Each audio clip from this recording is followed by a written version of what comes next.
Aside, take advantage of that time to remind you the belt raffle tickets are still on sale. Pat, do you want to buy some more? Third restroom stop so far, 45 minutes. Rico Man, Reggie Parks. I saw Reggie. Reggie, are you here? Reggie, stand up.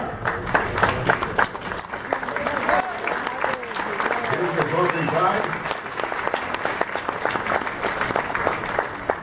Reggie, great to see you. God, it's been a long time, but a good time.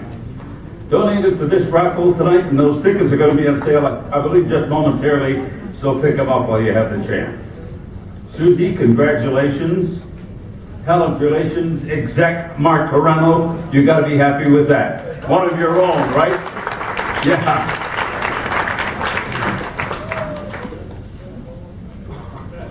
Next honor of the evening, we're going to recognize Ken Patera. The 2016 CAC Men's Wrestling Award. And to present this award to Mr. Patera, please welcome my very dear, close, first and long-time friend, Mr. Clark Peterson. Wait a minute, that's Ricky Steamboat. I believe Clark's here. You're not with Pat, is he?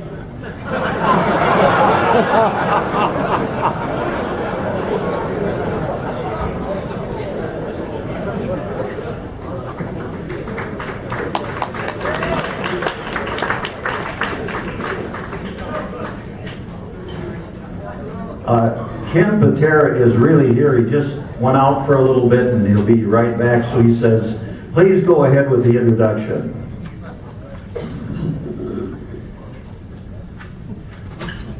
Let's go back to a phenomenal moment in wrestling history.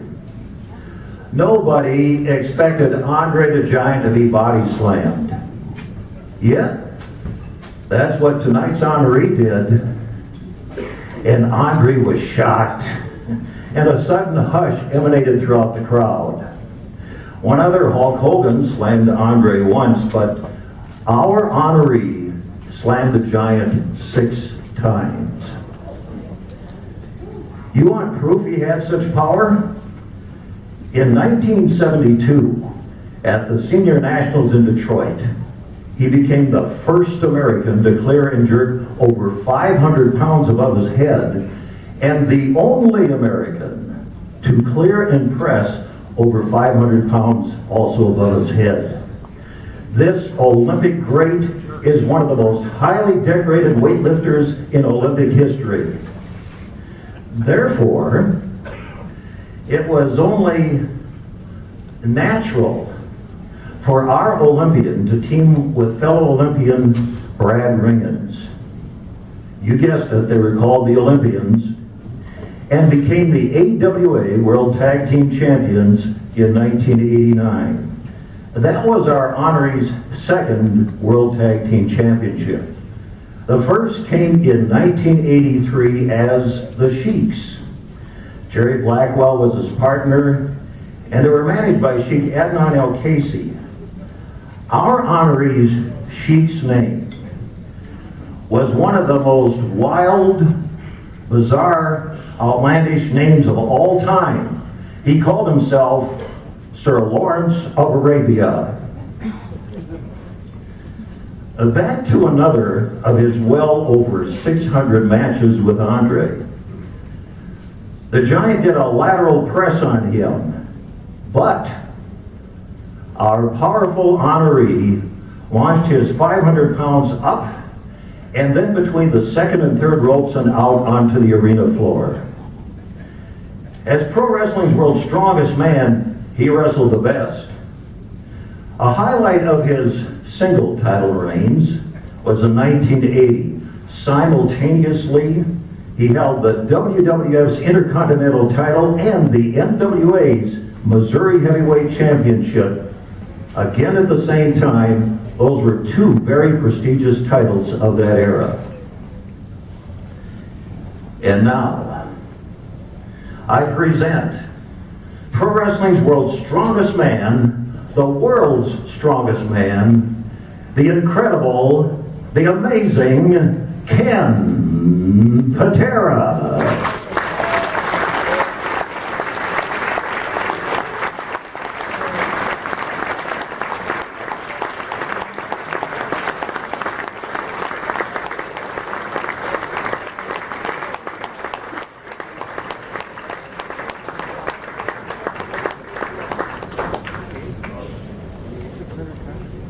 Often imitated but never duplicated.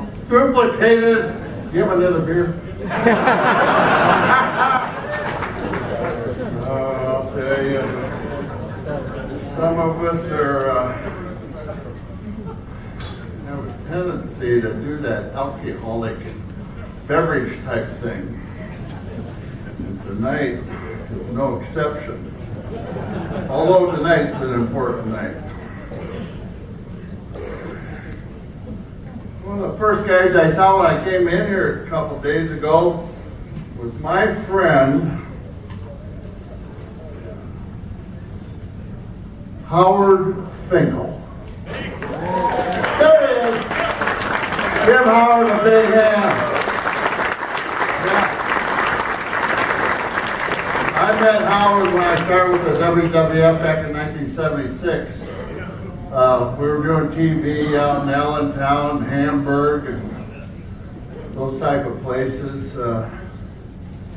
And Howard had just started announcing. Well, he announces small shows, but the big show was to come very soon. Madison Square Garden was his first official announcing job at the big garden. And who was the main event? Bruno Sammartino versus me! Unbelievable. Place was sold out. And Howard, I think you were like, he was starting to fidget a little bit. And did you wet yourself? Only in your mind. Okay. But that was a hell of a night because I'd never been on a stage like that. I see you go in there, 22,000 people in the stands, and it wasn't scary. I was actually looking forward to it. I had met Bruno in Chicago about 3-4 years prior to that when I was in the AWA. And the first thing he told me, he says, Ken, save your money. I wish I would have listened. Like so many of us. When I started in the wrestling business, of course, I was right out of the 72 Olympic Games. I was an amateur athlete, $25,000 in debt. In other words, I was broke. 20 years later, I retired. And I was like $225,000 in debt and still broke. How the hell does that work out? Jesus, I'll tell you. But anyway, along the line, later in my career, two of the best promoters in this business, Terry Funk can attest to this. Houston, Texas, Paul Bosch. Unbelievable man. If it wasn't for Paul, I would have quit the business and got a job driving a Miller Lite beer truck. I'm not kidding. That's how great the payoffs. I talked to a friend of mine in Minneapolis, Minnesota. He said, God, Ken, you can make more than that driving a beer truck. And that's why I mentioned that to Paul. And he says, Ken, don't worry about it. You're going to make a lot of money in this business. And he was right. I did make a lot of money. The second promoter, Sam Mushnick, in St. Louis. Him and Paul Bosch were cut from the same cloth. I tell you, without those two guys, seriously, I wrestled for a lot of great promoters. The Crockett boys, Vern Gagne gave me my start.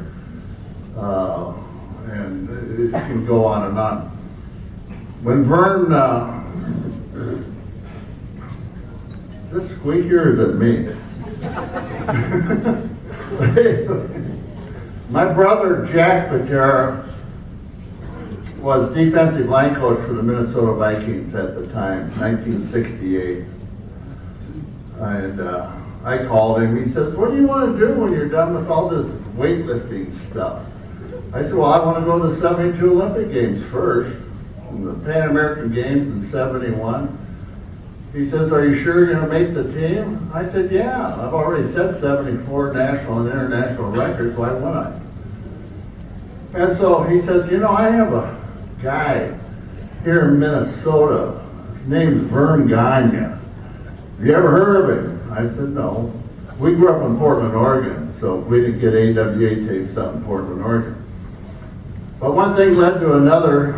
I was in the 1969 World Weightlifting Championships, Columbus, Ohio. Ricky Steamboat. Nice to see you, man. Yeah, Ricky Steamboat, man. Yeah. J.J. Dillon. I still recognize you. You're a little heavier. Yeah. Aren't we all? What? Yeah, right. Yeah, I love it. But anyway, so my brother introduces me to Vern Gagne after the 79 World Championship weightlifting stuff going on in Columbus, Ohio. I flew back to Portland, but on the way back I stopped in Minneapolis and stayed a week, and my brother called the wrestling office and got, the directions down to the old Dykeman Hotel. Greg Gagne and Jimmy Brenzel were probably too young at the time to know where it was. Those guys still here? There you are. You're listening. I like it.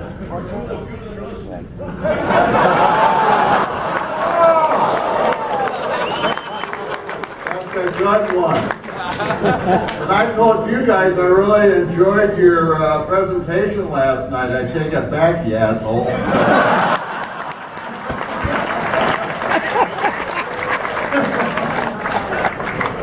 So we had a hell of a wrestling camp. I'm going to skip forward here a couple of years. When I signed on with his father, Vern, Vern says, "Yeah, I'll get you going." I go, "What makes you think you can go to the Olympics?" I says, "Well, I did 4 national championships, and I have all kinds of records, and this and that." He said, "Well, that's pretty good." And then I find he never told me that he was in the 48 Olympics. And then I found out why. He would have been in the 48 Olympics, except for on the way to London in 1948, they had a little contest on the boat. They didn't fly airplanes back in those olden days. And the guy that beat him, it was like a 2 out of 3 fall amateur contest. And then I met that guy when we were in Munich. Greg was in Munich with me. And I think I told you this story. He says, "Well, if Vern would have beat me, he would have won the gold medal. Instead, I won, and I beat the guy for the gold medal. So it doesn't matter, who got there, but the United States did win the gold medal in that weight class, 1948. And so after that, before I go any farther, Frank Goodish was a great friend of mine. I helped him break into the business. For those of you that don't know who Frank Goodish, you might recognize his wrestling name, Bruiser Brody.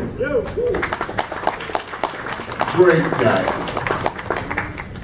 He was a muscle head, let's face it, big bruiser guy. And I had the pleasure of meeting his wife last night, Barbara. Barbara, where are you? Yeah, there you go. I was telling Barbara last night,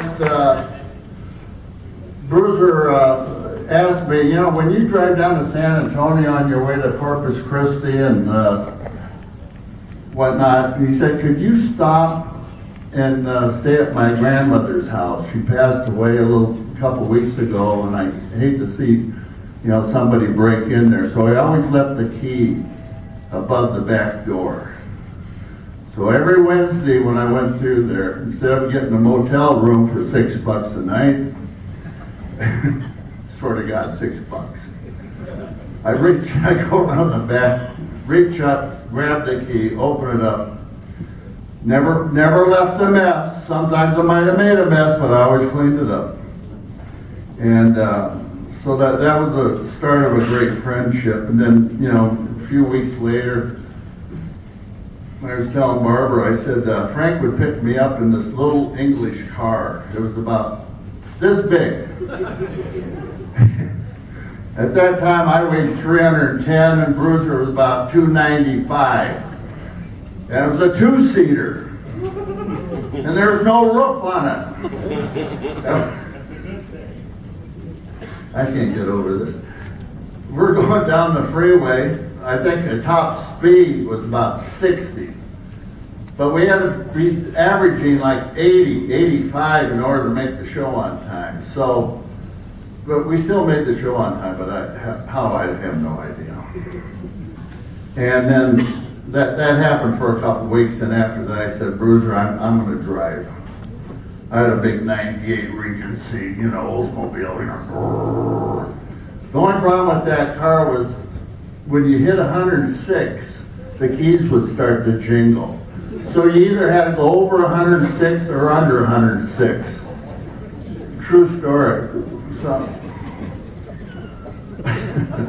those were the days, my friend. But I learned one thing. As everybody here knows, I used to be famous. I mean, I was a really famous guy. I did a lot of shit. And that was before I even got into pro wrestling. And but I really enjoyed it. The highlight of my life was really my 20 years in pro wrestling. I met the nicest people, a lot of them are right here tonight, except for Dick Byers. Never saw him without his hood.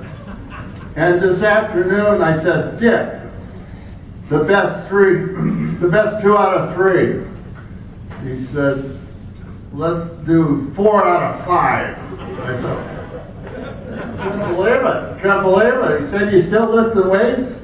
I says, well, I kind of scaled it down a little bit. I still lift a lot of weights, but they're 12 ounces at a time. So I do a lot of reps. That's what I mix up for it. Burns more calories that way. But I can take this page and put it over here. These are bar tabs. If anybody was wondering, what the hell are you reading notes for? Anyway, I got inducted into the Weightlifting Hall of Fame a couple years ago back in New York. And Bruce Wilhelm is a very good friend of mine. For you muscleheads out there, Bruce was the one that won the world's strongest men contest the first 2 years they had it. He's a dear friend of Jimmy Brunzell. When Bruce calls Jimmy, he kind of cringes. What's he going to say this time? But anyway, I forgive me. A lot of this stuff is kind of inside baseball that is kind of inside wrestling or inside football. Well, let's move on here. As you know, I'm famous. Terry Funk. Where did he Terry? I'm famous, right? Where did he go? Bathroom? Bathroom's 2.5 miles that way. I'll be honest with you.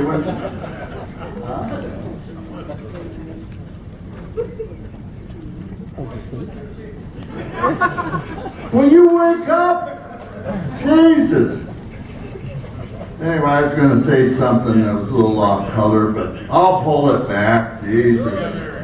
Okay, I'll tell you. Clark Peterson, the wonderful gentleman that just introduced me up here, I didn't know we were up next. I had to pee like a racehorse.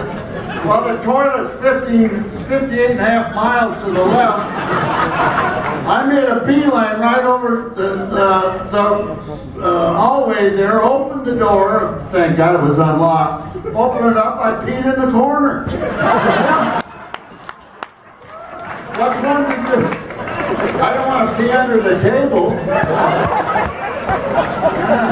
That really wouldn't be true. Although that's happened before. But I always had a little saying when I got in this. Actually, I coined this when I was weightlifting. Because, you know, a lot of amateur athletes, they cheat. You know, they tell you fake numbers, fake.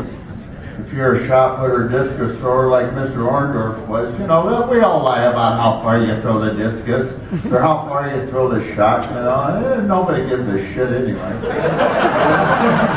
Let's face it. But, you know, it's important. I think it's important. But I had a little saying.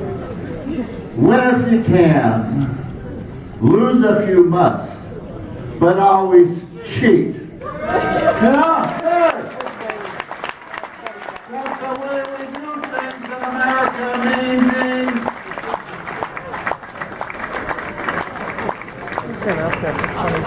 He says my time is up. I'm going to wrap it up. You like it or don't like it? Hey, more! They tell me 15 minutes, they cut me off at 12 and a half. What the hell is this all about? Anyway, I'll wrap it up real quick here. I was going to talk about my dear friend Bobby Heenan. God bless you, Bobby. I love you. I'm going to tell you a real quick story. Bobby and I were on the road for 3 weeks straight without a day off. My God. Who could do that? Anyway, every motel we checked into, hotel, we checked in, we get our room key and stuff, and I said, which direction is the room? That way, to the left. I said, how far down the hallway? It's the last room on the left. That's appropriate. The next night, we checked in, which way is it? To the left. How far down? Last room on the left. This is a swear to God, honest truth. That's why I saw Bobby last night. Last room on the left. This went on for like 7 or 8 nights. Then we got a lucky break. It was on the right. Then for another 7 or 8 nights, the room was on the left. Last room on the left. There was a horror movie, scary movie type out there. At that time, and I think the name of it was The Last Room on the Left. So if you went down there, a couple of times Bobby said, we better knock first. They don't know what the hell's behind that door. I said, yeah, you're right. But let's see, I'm going to have to leave out Yasser Arafat, everybody's favorite terrorist. He's the asshole that came over the back fence and killed our Jewish friends in Munich. I watched it from my balcony window. So when people ask me, what do you think about the terrorist attack in Munich? I said, I watched it, I witnessed it. And Jimmy Brunzell, he goes a couple of years ago, sees a movie. Munich, 1972. Ken, you ought to go see it. I said, Jimmy, I already saw it. I saw it live and in person. But, yeah, our old Betty, the PLO, aren't they great people? Yeah, they want to chop our heads off, and Obama won't let so-and-so waterboard one of those assholes. Because that would be mean and inhumane.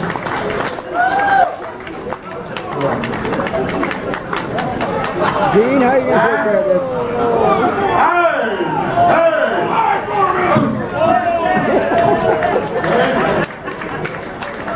Just a minute, two more minutes, I swear to God. Anyway, this is on the back of a bar tab too. I'm trying to find my place. I only got 3 minutes left of taping, so.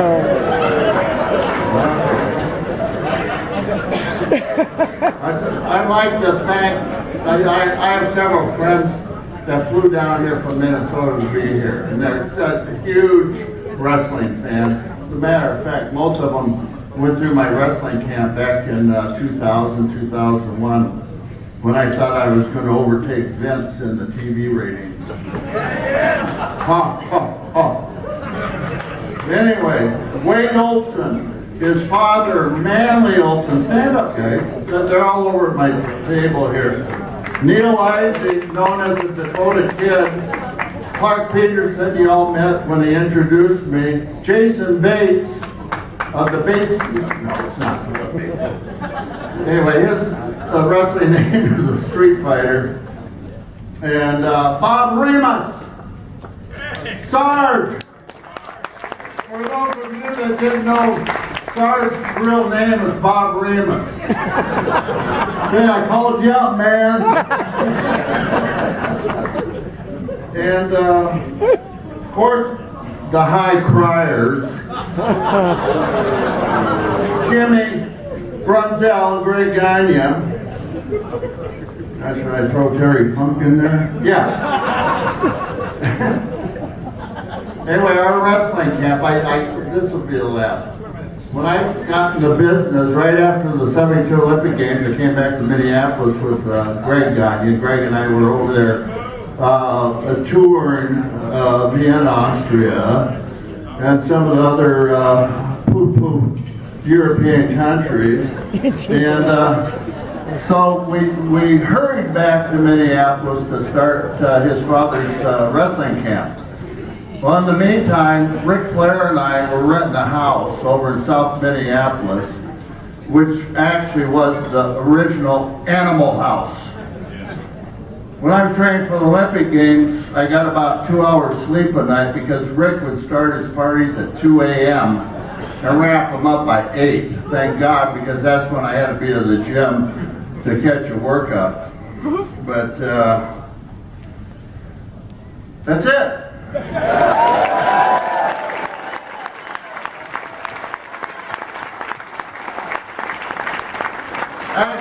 Actually, I got about 2 more hours. But remember, win if you can, lose if you must, but always cheat.